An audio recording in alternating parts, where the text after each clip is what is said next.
ওকে, আসসালামু আলাইকুম এভরিওয়ান।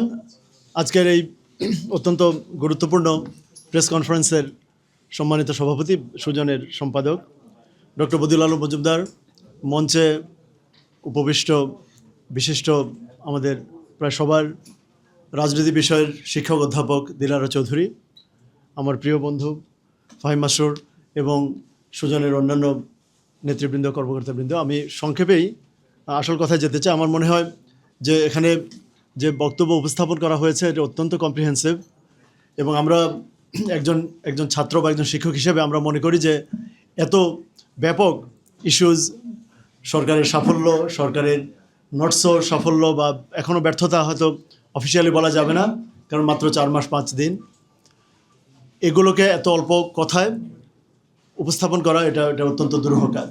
আমি মনে করি যে পয়েন্টসগুলোর মধ্যে সবচেয়ে ভালো যে সরকারের সাফল্য যে 9টি বা 10টি যদি ইমাম মুয়াজ্জিন, আমি মনে করি আরও বেশিও হতে পারে, ডিপেন্ড করে আপনি কতটুকু খুঁটিনাটি বিষয় আনবেন। কিন্তু যেটা ইম্পর্টেন্ট, যে আমার কাছে মনে হয় যে সরকার একটা পিআর ফার্ম, কোনো একটা পাবলিক রিলেশনস ফার্ম বা বিজ্ঞাপনী ফার্মের পরামর্শ অনুযায়ী কাজ করছেন, যে চোখে পড়ে, যে একটু আগে ভাই যেটা বললেন, যে দৃশ্যমান যেগুলো ফটোশ্যুট করা যায়, 10,000 মানুষকে কার্ড দেওয়া, কিন্তু বাংলাদেশের মানুষের সংখ্যা 18 কোটি, বাংলাদেশের বেকারের সংখ্যা কয়েক কোটি, প্রায় 4 কোটি।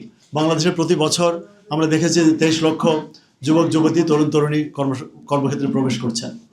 সুতরাং এই ব্যাপক দারিদ্র্য, এবং আমরা এখানে এই প্রেজেন্টেশন আপনারা দেখতে পেয়েছেন যে বিশ্ব ব্যাংকের কথা অনুযায়ী যে প্রায় 3,60,00,000, সেটা 2025-এ, এই 36 মিলিয়ন পিপল যদি পভার্টি লাইনের নিচে চলে যায় এবং 2022 সালের পর 4 বছর ক্রমাগত সে দারিদ্র্যের হার বেড়ে যাওয়া, সেক্ষেত্রে দু একটি 2,000 5,000 টাকার কার্ড কতটুকু কার্যকর ভূমিকা রাখবে, এবং সেটির বিপরীতে যদি কর্মসংস্থান না হয়, প্রতিদিন আপনি সকালবেলা পত্রিকার পাতা খুললেই একটা রাজনৈতিক দলের প্রায় পুরো ইশতেহার দেওয়ার মতো এনাফ ম্যাটেরিয়াল সেখানে পাবেন। যেমন আমি যে বিনা প্রস্তুতিতে আজকের আমাদের সময়, এমন না যে এটা সবচেয়ে প্রেস্টিজিয়াস নিউজ পেপার, তো আরও আছে, বাট আমাদের সময়েই আপনি দেখুন লিড নিউজ যে 10 ব্যাংকেই খেলাপি ঋণের 74%।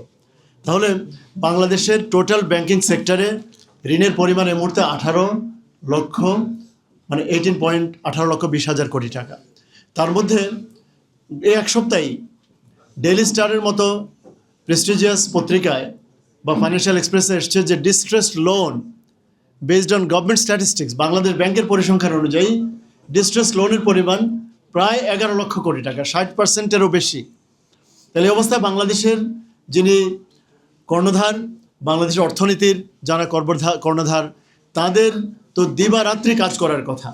আমাদের ব্যাংকিং সেক্টর রিফর্ম, সেখানে আরও বড় বড় লোনগুলো এখনও যাতে মনিটরিংয়ের আওতায় আসে, ব্যাংকগুলোর গভর্নেন্স, বিশ্ববিদ্যালয় গভর্নেন্স। এখানে আরেকটি জিনিস সুজন বলেছে যে যেসব বিশ্ববিদ্যালয়, আমাদের এখন 181টা বিশ্ববিদ্যালয় আছে, তার মধ্যে কমপক্ষে 4টি ঢাকা, চট্টগ্রাম, জাহাঙ্গীরনগর এবং রাজশাহী, এগুলো 1973 সালের আদেশ, রাষ্ট্রপতির আদেশ অনুযায়ী পরিচালিত হওয়ার কথা। সেখানে উপাচার্য, প্রোপাচার্য, কোষাধ্যক্ষ, অ্যাটলিস্ট এই পদগুলো আইন অনুযায়ী নিযুক্ত হওয়ার কথা। এটা আমরা ইভেন গত সরকার সময় দেখেছি, 2-1 বার অন্তত সিনেটের নির্বাচন হয়েছে। এখন দেখা যাচ্ছে অবলীলায়, এই ব্যাপারে কোনো ভ্রুক্ষেপই নেই। অন্যগুলোর কথা তো বাদই দিলাম। তাহলে এভাবে যে আইনের ব্যত্যয় হচ্ছে, কথায় কথায় আপনি বড় বড় জায়গায় নিয়োগ, এবং কোনোটা খালি, যে ইনসান ভাই বলেছেন যে মানবাধিকার। সো আমার মনে হয় যে আপনাদের ধৈর্য যদি ঘটাতে চায় না, যে জুলাই সনদের ব্যাপারে সরকারের দ্বিধাদ্বন্দ্ব এবং এক ধরনের অবজ্ঞা, অস্বীকার করা, যেটা আপনার এই প্রেজেন্টেশনে ওরা সুজন বলেছে যে জুলাই সনদ বা জুলাইয়ের 36 দিনের আত্মত্যাগ, এটা আমাদের প্রায় সবার জন্য, 2-1 ফ্যাসিবাদের বেনিফিশিয়ারি ছাড়া প্রায় সবার জন্য এটা একটা আশীর্বাদ। আমরা সরকারি দলে থাকি অথবা বিরোধী দলে থাকি, আমরা সবাই যে অন্তত কথা বলতে পারছি, ওই জার্মান কুকুরটার মতো, এটার এই সুযোগটা আমাদের এনে দিয়েছে আমাদের প্রায় 1400 শহীদ।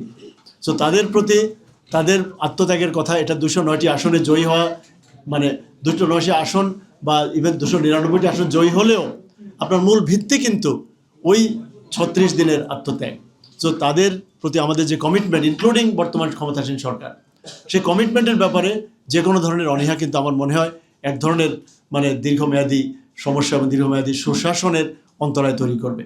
তো যাই হোক, আমি মনে করি সুজন অত্যন্ত মানে যুগোপযোগী, অত্যন্ত সময়োপযোগী একটি একটি মানে হালখাতা তৈরি করতে পেরেছে। এটা দু একটি পয়েন্ট বাদ পড়লেও সরকারের উচিত হবে, আমি দেখতে পাচ্ছি যে যে সাফল্যের চেয়ে ব্যর্থতা প্রায় দ্বিগুণ, এবং ব্যর্থতাগুলো হচ্ছে দার্শনিক, ব্যর্থতাগুলো হচ্ছে নৈতিক। এই যে মরাল যদি আপনি উইক থাকে, আপনি যদি নৈতিকভাবে দুর্বল থাকেন, তাহলে ওই সংখ্যা গুণে যদি অসংখ্য সাফল্য কিন্তু ম্লান হয়ে যাবে। আপনাদের সবাইকে ধন্যবাদ।